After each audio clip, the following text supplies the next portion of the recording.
विकसित देशों ने कार्बन उत्सर्जन करके पूरी हाँ। दुनिया को प्रभावित कर दिया। बिल्कुल। अब उनका विकास हो गया, इम्पैक्ट पूरी दुनिया पर पड़ रहे हैं। अनियंत्रित बारिश के, जरूरत से ज्यादा गर्मी के, जरूरत से ज्यादा ठंड के। हमारे यहाँ पर जो ग्लेशियर्स हैं, अगर वो पिघल जाएंगे। जैसे अभी जलवायु परिवर्तन ये बहुत बड़ा हॉट टॉपिक में है अभी, जी। क्योंकि इसी के नाम पे कोप संस्थान की शुरुआत हुई थी। बिल्कुल। कोप इनिशिएटिव, जो कि वेस्टर्न वर्ल्ड और हम्म। एशिया के जो बड़े-बड़े लीडर्स हैं वो जाके मीटिंग करते हैं साल में एक बार। जी जी। तो आपको लगता है कि भारत पे आने वाले टाइम में जलवायु परिवर्तन का कुछ गलत प्रभाव पड़ेगा? बिल्कुल। देखिए, जहाँ तक ग्लोबल वार्मिंग का विषय है, हुँ, ग्लोबल वार्मिंग पिछले कई सालों से वैज्ञानिक लगातार हमें वार्निंग देते आ रहे हैं, चेताते आ रहे हैं। बट कभी इसको वर्ल्ड लेवल पर या लोकल लेवल पर इतना सीरियसली नहीं लिया गया। लेकिन जब इसके इम्पैक्ट दिखने लगे, क्योटो प्रोटोकॉल हुआ था, कई साल पहले हुआ था, उसके अंतर्गत जो चीजें तय हुई थी, उन पर दुनिया उतना अच्छा काम नहीं कर पाई। जैसे कार्बन एमिशन को हमें नियंत्रित करना है। हुँ, व्यूअर्स देख रहे हैं, समझ रहे होंगे कि कार्बन एमिशन की लगातार बात होती है। ये जो कार्बन का उत्सर्जन है, बिल्कुल, कोयला जो हम लोग जलाते हैं, बिल्कुल। तो इस पे काम उतना नहीं हुआ। इस हुँ, वजह से ये जो चुनौती है पिछले 30-40 सालों में और बढ़ती चली जा रही है। और बिल्कुल। ग्लेशियर्स पिघल रहे हैं।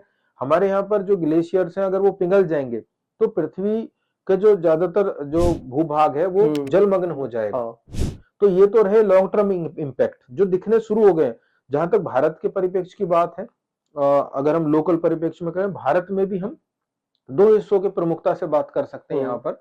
एक तो हमारे कोस्टल एरियाज, क्योंकि हमारा कई हजार किलोमीटर का कोस्टल एरिया है, समुद्र हाँ, तटीय क्षेत्र। हाँ। ऐसे में हम और ज्यादा जोखिम वाले राष्ट्र बन गए हैं। जो हुँ, राष्ट्र समुद्री तल से थोड़ी दूरी पे हैं, हुँ, ऊंचाई पे हैं थोड़े, उनको फिर भी एक तरह से इतना बड़ा जोखिम सीधे नहीं है। उनपे और दूसरे इम्पैक्ट है। उनपे अनियंत्रित बारिश के, हुँ, जरूरत से ज्यादा गर्मी के, जरूरत से ज्यादा ठंड के इम्पैक्ट पूरी दुनिया पर पड़ रहे हैं। पर कोस्टल एरिया जैसा भारत का है, इतनी बड़ी आबादी हमारे यहाँ समुद्री किनारों पर रहती है, हमारे लिए बहुत चुनौतीपूर्ण है। हमारे मछुआरे भाइयों के लिए खतरनाक है।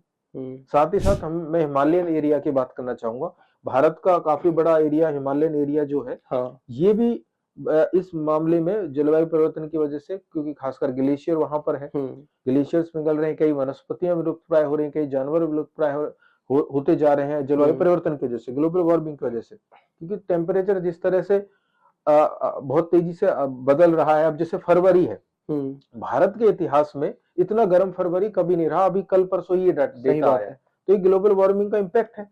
तो ऐसे में जैसे आपने जिक्र किया, एशिया के नेता, हमारे बड़े बड़े जितने भी कंट्रीज हैं, और उधर यूरोप के जो लीडर्स हैं, वर्ल्ड लीडर्स हैं, हुँ, उन सबका इंटरेक्शन आपस में हो रहा है। हुँ, लेकिन अभी झगड़ा इस बात पर आकर रुक गया है कि विकसित देशों ने कार्बन उत्सर्जन करके पूरी दुनिया हाँ, को प्रभावित कर दिया। बिल्कुल। अब उनका विकास हो गया है। अब विकासशील देश या गरीब देश विकास की दौड़ में आगे बढ़ रहे हैं। हुँ, आप अचानक से उनसे कहो कि आप हरित एनर्जी यूज करो, हरित एनर्जी महंगी होती है। सही आज बात ही है। आपसे आप कोई कहे कि पेट्रोल और सीएनजी की गाड़ी या डीजल की छोड़ के आप इलेक्ट्रिक पे आ जाइए, क्या हुँ, अफोर्डेबल है? नहीं, सेम चीज विकसित देश कह रहे हैं विकासशील देशों से कि आप एकदम से हरित एनर्जी ले लीजिए।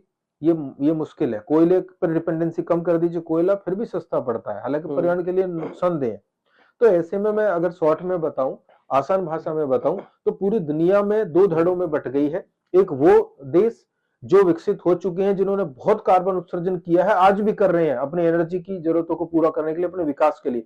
दूसरा धड़ा वो है जो अभी तरक्की की राह में है, जैसे भारत है, विकासशील देश है। अगर हम हरित एनर्जी पर एकदम से आ जाएंगे, ट्रांसफॉर्म करेंगे, तो हमें बहुत इंफ्रास्ट्रक्चर चाहिए। हमारा जो उद्देश्य है भारत सरकार का या हमारे नागरिकों का, कि गरीबी रेखा से लाखों करोड़ों लोगों को निकालना है, तो हुँ, कैसे पूरा कर पाएंगे हम? तो ऐसे में संतुलन बनाना जरूरी है। तो उसका सुझाव भी कई एक्सपर्ट्स ने दिया।